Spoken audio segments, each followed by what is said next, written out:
കഴിഞ്ഞ IFFKയിൽ കയ്യടി നേടിയ ഒരു മലയാള ചിത്രം. നടനെന്ന നിലയിൽ ശ്രദ്ധേയനായ രാജേഷ് മാധവന്റെ സംവിധാന അരങ്ങേറ്റ ചിത്രം പെണ്ണും പൊരാട്ടും. കഴിഞ്ഞ ഫെബ്രുവരി 13-നായിരുന്നു ചിത്രത്തിന്റെ തിയേറ്റർ റിലീസ്.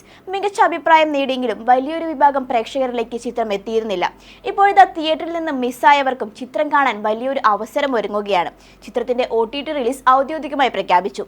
സമീപകാലത്ത് തിയേറ്റർ റിലീസിന് മുൻപേ തന്നെ OTT അവകാശം വിൽക്കാൻ കഴിഞ്ഞ മലയാളത്തിലെ അപൂർവം ചിത്രങ്ങളിൽ ഒന്നാണ് പെണ്ണും പൊരാട്ടും.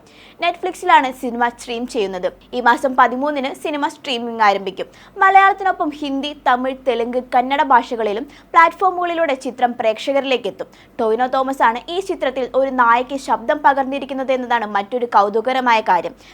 ഫാന്റസിയും സോഷ്യൽ സറ്റയറും ചേർത്തിണക്കുന്ന കഥാപരിസരമാണ് ഈ സിനിമയുടേത്. കർഷക തൊഴിലാളികളും യുവാക്കളും അടങ്ങുന്ന സാധാരണക്കാരായ ഗ്രാമവാസികളാണ് ചിത്രത്തിലെ മറ്റു പ്രധാന കഥാപാത്രങ്ങൾ.